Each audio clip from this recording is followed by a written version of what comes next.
What can you tell me about how I am dressed today, typical than, or maybe that not typical of how I'm dressed in school? How am I dressed today? You have an apron on. I have an apron on. I usually don't wear it around the building. Hair pulled back, lovely stylish hairdo. Anything else that you can think of? You don't have like anything on your wrist? I have nothing on my wrist. Definitely not. I only have my wedding ring on. And if I burn myself, I am an adult and I know better than this. You guys, I ask that you guys have nothing from your wrists down when we cook. That means you take off your watch, you take off bracelets, you take off your rings. If you have rings on, what does flour and water make? Glue. I just heard it from somebody. Glue. So if you get glue in your ring, it's going to take you forever to try and get that clean. The other thing is when we have jewelry on, we often don't wash where our bracelets are, where our watches are, etc. We are going to wash our hands. You only have to wear gloves if A, you are serving food, or B, making food that is not going to be cooked. The only other time, of course, if somebody has a cut, they have to have a glove on that. I don't want people to be, crazed that we always have to be wearing gloves. Now, you guys are going to have to do the dishes. Under each sink, there is a basin down here. You don't want to put it in like this because it will cover up the drain. You want to put it in the long way like a piece of paper and push it over to one side. You will take and put in one squirt of soap in there. Then you're going to fill it up with a couple inches of hot water. You might think tons of suds, that's great. Actually, tons of suds, if you don't get all of the soap off of dishes, it can make you sick. So you squirt that in, a couple of inches of hot soapy water. Then right over to the other side, you are able to rinse the dishes. You have a drain board out that kind of has a little lip on it, or a curve that goes back into the sink. And then you have the drain rack out. How many of you at home have a sink that's a double sink or a split sink? We had those in the kitchens here and you couldn't even fit the cutting board in it. So we had to take those out, so we have to use the basins, but it gives you a good amount of space for you to rinse next to it. Now, can somebody tell me, and please don't tell me the color, the difference between these two pieces of kitchen equipment? One's bigger. One's bigger. They might want to take a stab at their names. A washcloth and a towel. Okay, a washcloth or a dishcloth and a towel, drying towel. We only use these on dishes. You would never ever take the towel into the shower to wash yourself up and then try and dry yourself with the washcloth. Yet, I can't tell you how many times I've seen one of these in the sink, which if you're trying to wash anything, it doesn't really work. And then they try and dry dishes with this, which will dry like one dish. So you usually get about 2 of these per group. So you have 2 of these out for washing, 2 for drying. On counters, you might have noticed when I had to clean up the counter at the beginning of class, I had out the spray, the sanitizing spray on the counter, and we had out paper towels. You're going to use paper towels when you clean the counter, also when you wash your hands. Okay, how long should I be washing my hands for? More than 10 seconds. 20 seconds. At least 20 seconds. How could I know what 20 seconds is? Okay, or I could sing. Happy birthday. Okay, or I could just watch the clock since I don't ever sing. Okay, you don't want to hear that. Notice I've washed my wrists, I've gone around my fingernails, I have gone between my fingers.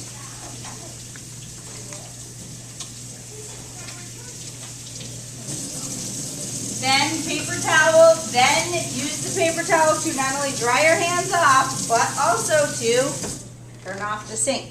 If not, you had dirty hands, they touched the sink, now they're clean. If you want to turn them off, that's cross-contamination. So you don't want to do that. Okay, a couple of things about the equipment we're going to be using today. We are using electric stoves. How many have an electric stove at home? Either a coil or a flat top. If you have a gas stove, who has a gas stove? Those have flames that you see the flames on. Okay. These are the older coil type burners. You want to make sure that they're totally plugged in and flat. Always assume that somebody in the class before you might have used a burner. The coils on the top of the electric stove will hold the heat for a long time, so we don't put anything on top of them. We don't put papers on it. We don't measure over it. We don't want food. We don't want anything that might melt. These burners here, I don't know if they've ever been used. They have to be plugged in. I've been here 17 years. We've never used these. So that's why there's stuff sitting on these. On the regular stoves, be careful. The back right burner has a vent pipe in it, which is kind of like a chimney. Okay? This will be hot if the oven is on. Always assume that this is hot. Don't touch that. If you have to go to use the burners on the stove or the range, whatever name we're going by, just look at the picture. It'll tell you which one to use. We are going to be baking. When you bake in an electric stove or oven, you are using the bottom coil down there, and you're going to use the racks in the middle. The coil at the top is used for broiling. Broiling, you often broil meat. You might also make maybe garlic bread under there. If you ever use the broiler, you want to watch it very carefully. It'll go from being very, very crisp to being overdone in a matter of seconds. How many have ever roasted a marshmallow? You know the difference between that perfect golden marshmallow and the one on fire. And it happens like this. The same thing when you cook under the broiler. Now, does anybody know what this is used for? Okay, John? The lock of the oven so it won't go open. Okay, it's a lock, but not so it won't go open typically. Isn't it like a cleaner thing? You lock the oven if you are self-cleaning only. So if you take this and you lock this, it probably will not open till the oven cools down or until we pull the oven out and try and unplug it. This, touching this, automatic referral, because it is super unsafe. If you've ever been around an oven that is self-cleaning, it gets to a temperature super high that it bakes whatever's on the inside off. You do not want food in that oven if it goes up to that temperature. So please just ignore those self-cleaning levers. Your timers are going to be super important because you will leave here at the end of the period and you need to let me know that there's something in the oven. Telling me that it's there is not going to help. You need to set the timer. Set the timers. You will hit timer. You will set it to the correct time and then just leave it. That it is automatically set now. If you go and hit timer again, you have now turned it off. To preheat the oven, on most of the ovens, all you have to do is set the timer, or the dial rather, to the right temperature. On this particular oven, you will hit bake. Our recipe says preheated to 350, which it flashes at, so just then it says push on. You have now preheated the oven. All the other ones, you just have to turn the dial. Now I'm actually going to bake these for you tomorrow so that they're nice and hot when you come in. So we've talked about the stoves, we've talked about how to preheat, we've talked about timers, we've talked about a little bit about the top of the stove and then about the inside of the stove as well. On a couple of the stoves there is a feature called cook time. You might actually look at the stove and there might actually be a piece of tape on it. The tape actually is covering up that feature. People by accident think cook time, it's the timer for cooking. That actually is a feature that would allow the oven, instead of the timer going off in 45 minutes, it would turn the oven on in 45 minutes. Okay, so it's something like if you were out in the yard and mom or dad made lasagna, they put it in the oven, they wanted to start baking in 45 minutes, you would set the timer. Okay, so we tried to cover that up for those reasons. Can you flip over to the back of your sheet for a second? Measuring utensils. The three basic measuring utensil groups that we will be using are the dry measuring cups, and they usually come in a standard size of a cup, and then there is a half of a cup, a third of a cup, and a quarter of a cup. At home, you might have a set that has 3/4 of a cup and 2/3 of a cup. We can do that using the standard measuring set, but sometimes you have those at home. Measuring spoons, which are used for liquids, dry ingredients, and solids, usually are a tablespoon, which is the bigger one, the teaspoon, the half teaspoon, and the quarter teaspoon. The liquid measuring cup is usually made out of glass. It's usually 1 or 2 cups, but you can get, how many of you have a big one? Anybody have one? I have a huge one at home myself. Now, when you're measuring liquids, you want to make sure that they are on a flat surface and you get to eye level. Why do you have to get to eye level when you're measuring liquids? Sometimes the angle makes it look like it's one measure and it's actually another. Okay, does anybody remember what that word is from science class? Meniscus. The meniscus. To me, it looks like it's smiling at you because it kind of curves up. So you would get to eye level. They have actually made measuring cups now that are on a slant so that you don't have to bend to eye level. I bought this for my grandfather. He was 85 and had some problems with his back, so bending over to get to eye level was difficult for him. So it was at an angle so he could measure it just standing up.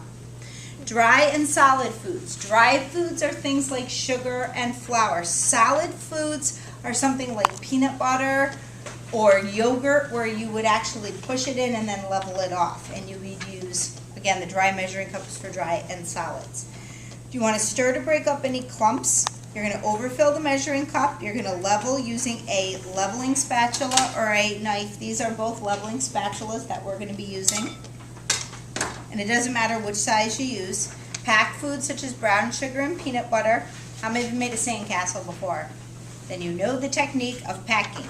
Okay, just like the wet sand in the bucket, trying to make the shape when you turn it over. If you've totally packed brown sugar, when you turn it over, it should be in the shape of the measuring cup. Measuring spices and leavening agents. Leavening agents are things like baking soda, baking powder, and yeast, things that make things rise. You want to measure those over wax paper, a clean bowl, or in this case, we use what is called a custard cup. They're tiny little bowls. When we cook, we will be cooking in these kitchens. The blue and the green kitchen will share a cart and will share a refrigerator. The yellow and red kitchens will use the demo cart and share this fridge. There will be a cart over there for the black kitchen and the white, and you will share a fridge. You will go to the ingredients and you will measure them where you find them, or go to where you find them. Say you need 3 eggs, you'll go to the refrigerator, take out the 3 eggs, and go back to your kitchen. Don't take all of them. I can't tell you how many times I think somebody's like, they take the ingredient, they tuck it, and they're like whoosh to their kitchen, and then we hear the, I can't find the something. We buy enough so that each U shape has the ingredients. You have to kind of work together as a team in each U and share. So you will go and measure it where you find it. Okay, we are making Martian cookies. On the other side of your sheet, it yields. Yield means how much it makes, about 4 dozen. There's always going to be the list of ingredients with the amounts, and then the step-by-step directions. The first step-by-step direction is to preheat the oven to 350 degrees. I already said I'm going to bake them tomorrow for you, so we can skip over step 1. I do want to ask you a question. Why do you think these are called Martian cookies? Mushroom person. Possibly. The astronauts eating. Not too sure. It has shredded zucchini in it. Okay. How many of you think, when you think of like a little cartoon character Martian, think of them being green? Little green men. Okay. So we are going to use zucchini. In school, and this particular zucchini is organic, and remember, for it to be organic, it actually has to go through a verification process. We learned about that. The regular zucchini at the store just didn't look that good. I always want you to assume that I have not washed, or in this case, that whoever made this did not wash this, so you will wash this before you use it. Okay, and I just used the kitchen shears to open that as safely as we could. We will be using the whole zucchini with the skin on it. It's the skin that makes it green, but it also gives us that thing that starts with F. Fiber. Fiber, excellent. Now, the first thing, the second direction is to cream together butter, sugar, eggs, and vanilla until fluffy. It is not cream, and I forgot a comma. It is the actual mixing term. Now, we are going to use the KitchenAid or the heavy duty mixer. How many of you have one of these at home? Heavy duty, they're A, heavy to move around. They're kind of a pain to carry around. But B, you can mix heavy or pretty stiff doughs. You can make bread dough with it. You can make pizza dough. Little hand mixers cannot handle mixing like all the cookie ingredients like you can with a heavy duty mixer. Now, I just put the blade on, and if you notice, I pushed it up and I turned it. It's kind of like lining up a key on a door. And this is unplugged as I put the blade on. Now I can plug this in. It is off. And when we go to use it, we're going to take a bowl. We're going to lock it in place. Now I can walk away, and then I lock it down so this doesn't move. Please, please, please do not be working with the blade when it is plugged in. If this is plugged in, you're trying to put the blade on and off, and somebody accidentally turns this on, I really think that is strong enough that it probably could break your finger. Okay, so that's why I always deal with appliances when they're unplugged. These are cool though, as I said, because we can walk away and leave them. Okay, so we need butter, sugar, eggs, and vanilla. How much butter do we need to put in? Half a cup of butter. Does anybody know how many sticks of butter are in a half a cup? One. Good. On the side it tells you there are 4 tablespoons in a quarter of a cup, 8 tablespoons in half a cup, and then if you count tablespoons, 8 would be a half a cup. If it wasn't pre-marked, we would have to use a measuring cup, and that would be kind of messy. So we're going to put the stick of butter, I'm just going to unlock this so we can put this in here a little easier. In. Okay, the next ingredient we're going to put in is sugar. How much sugar do we need? 3/4 of a cup. 3/4 of a cup. Now we don't have a 3/4 of a cup measuring cup, so how should I measure it? 1/4 cups. Okay, but there's a quicker way, and that would be what? It's 3/4 of a cup. Oh. So we could do the quarter 3 times, or we could. 1/2 cup and then 1/4 of a cup. Okay, and that's what we're going to do. My suggestion to you is this. I always do the larger measurement first, followed by the smaller measurement. That way if I get distracted and I go, okay, there's sugar in there and I don't know how much, I always did the larger one first. Now, with sugar, that's an ingredient that you can just scoop it, level it, and then pour it in. So we're going to get, that's our half and our quarter. I'm going to put that in. When you cream together ingredients, it usually involves whatever type of fat you're using, your sugar, and your eggs. Now, if you're making this at home, you could use one egg, or you could use the egg mates or egg beaters, or what I like to refer to as egg in a box. It kind of looks like eggs in a milk carton. The reason I am using them, A, it has no fat and cholesterol. Remember, Partners in Crime, saturated fat and cholesterol. But it's the only ingredient that we actually would measure using the liquid measuring cup. So 1 egg is 1/4 of a cup, so I'm going to get to eye level. That is flat. I'm just going to fill it up. And it looks like I took an egg and scrambled it, if you've never seen it before. Yeah. So it looks like a regular egg scrambled. Then we're going to put that in over here. Okay, anything else need to go in? Vanilla. Vanilla. Vanilla is an extract. It's kind of like in the spice family. Extracts are super concentrated. How many of you like the smell of vanilla? How many of you like it so much that you've tasted it more than once because you thought maybe the first time there was a mistake? Okay. Because it smells so good, but it is so super concentrated. That's why when you taste it, it doesn't taste so good. So, you would have a clean custard cup. I just used this for vanilla earlier. And I would measure this over the custard cup.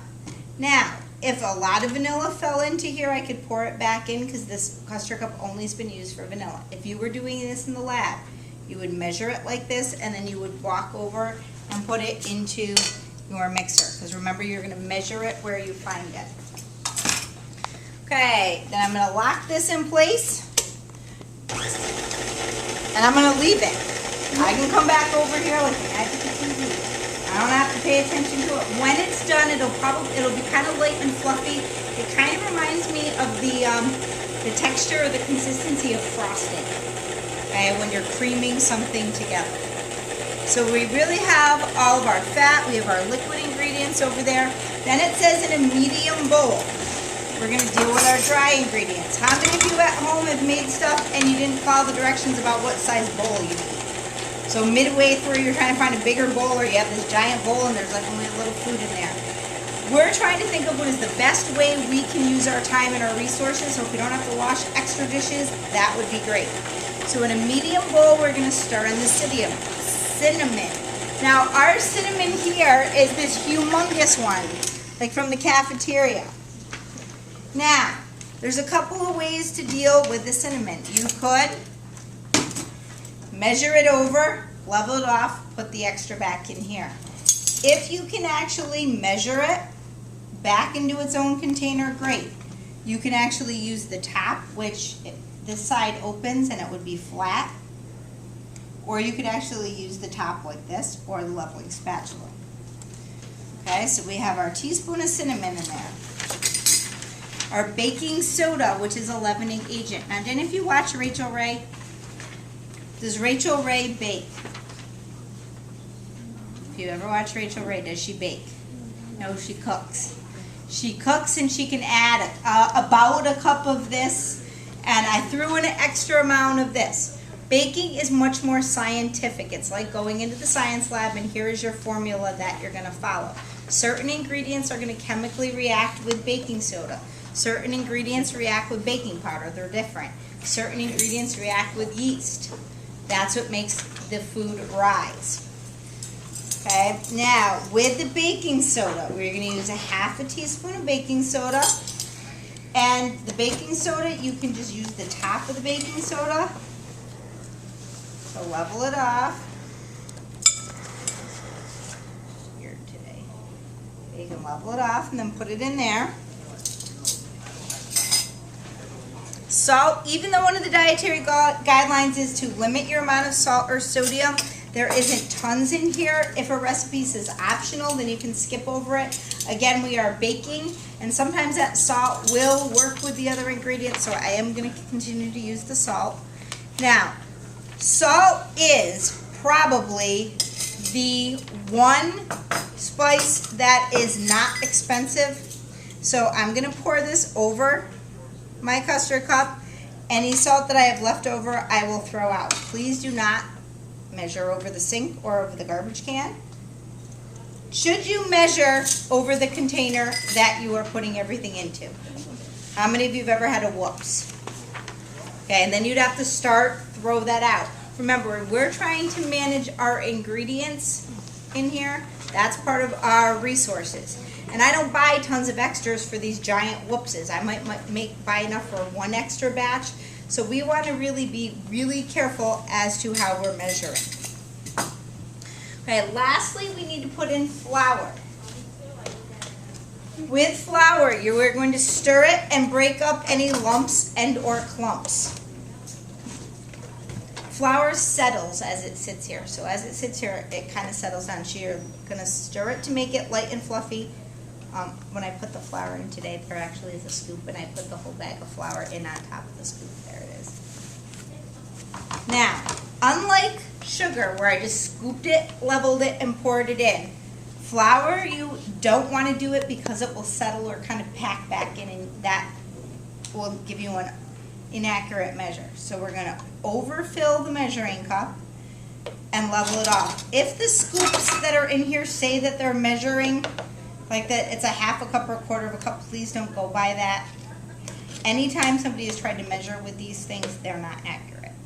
So here's our 1 cup. And then here's our half a cup. Again, scoop, overfill it, and level it off. Now, how many of you have ever made something and it says to use sifted flour? Okay, if a recipe tells you to sift a flour, I would measure the flour first. So if this was a cup and a half of sifted flour, I would measure a cup and a half first. Either use a sifter, okay, a sifter goes like this and allows the flour to go through a screen, or you can use a strainer. I use a strainer myself. So you measure a cup and a half, put it through, and then remeasure it. You'll actually end up with a couple of tablespoons left over because you've incorporated air into the flour. So you only follow, only sift something if it tells you to sift it. Sometimes you might see the phrase sift together dry ingredients. If that was the case with this, we would have measured it and just put it through the sifter or through the strainer to make sure that the air kind of mixes in. You wouldn't have to remeasure. That would just be a way of kind of combining ingredients. Now, gradually add to the egg mixture. Does that mean I get to go dump the whole thing in? What will happen if I dump the whole entire thing in right now? What's going to happen? The cloud. How many of you have ever gotten the cloud of flour? Okay, and even when I do this gradually, sometimes we get a slight cloud. Now, I'm just going to put this in gradually, and I do not want to overmix it. You do not want to overmix cookies. That kind of become tough. We're just going to mix them enough so that we are combining the ingredients together.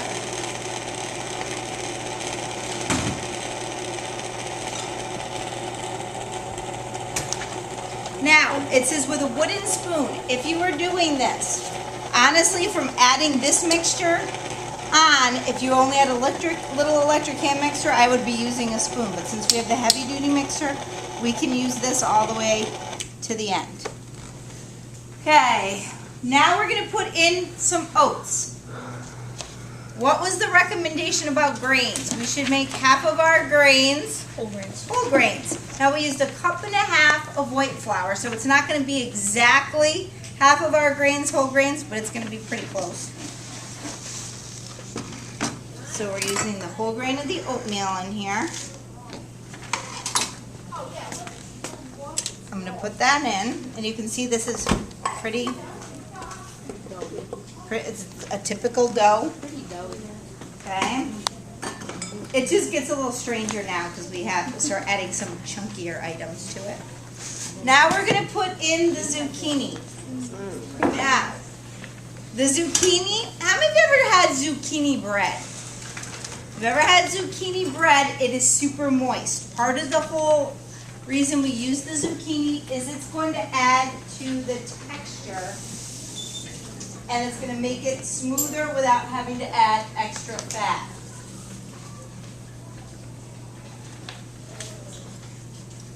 I have a cutting board out. We're going to talk about cutting and knives on Thursday. I'm just going to get rid of the end. I'm going to cut these into smaller, more manageable sections. Get rid of the ends. Again, do not assume that I've washed things off for you. Now, I need a cup of shredded zucchini. So I'm going to talk to you before I do this because I want to keep my eyes on the job. We're going to use this side, the larger side, to shred the zucchini. How many of you have ever cut yourself on the grater at home? Or grated your fingernail? Okay, this is probably the one piece of kitchen equipment that people actually get hurt on the most. You're in your house, your kitchen is the #1 place in your house for accidents to occur. We have 6 kitchens here, and we have way more people in them than you have in a typical household. So accidents do happen, so we want to take every precaution to be as safe as we possibly can be. Now when we go to measure this, we are going to use the dry measuring cup. This is kind of a solid, so we will pack the zucchini into the measuring cup. I'm not going to shred that all the way to the end, just because I really don't want to cut myself. If you don't need to use that very tiny end of it, I would recommend that you don't. Okay, and then remember too, when you're cleaning these, the inside always is going to have some on here.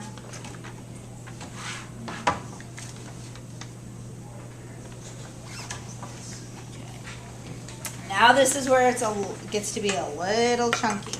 Now, no one in here that I know of has any allergies to chocolate. Is that correct? Is there anybody in here that doesn't like chocolate? Okay, is there anybody here that doesn't like butterscotch? Okay, what I'm gonna do is, how many of you, if you're not sure, I'm gonna make 4 batches that have butterscotch and chocolate in them. They're really sweeter with the butterscotch in them. Okay, I will make some that have just 1 batch that is just chocolate, and I'll make those early enough so if you only like chocolate, that they're there. I'm gonna use half of the half butterscotch in it.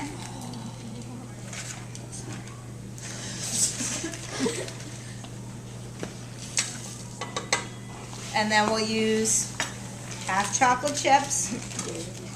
Now, when you are using knives, and we will repeat this on Thursday, when we're cooking in class, we should not wear open-toe shoes. Okay, so no flip-flops, and this is even when it's nice hot weather.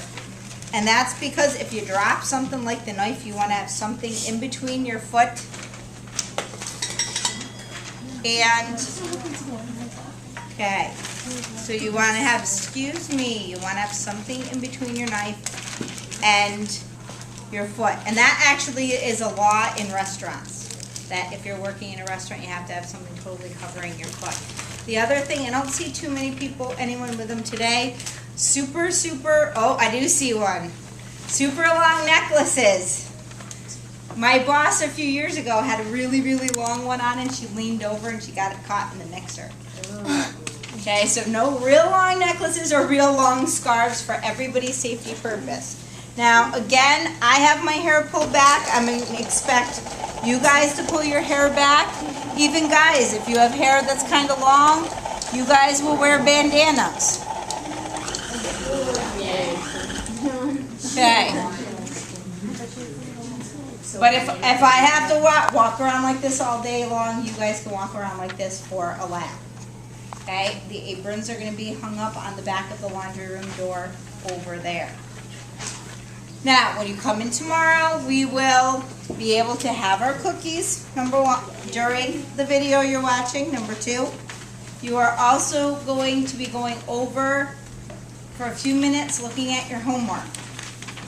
Okay, remember you have to have the food and the amounts done for tomorrow. Okay, stop and we're good there.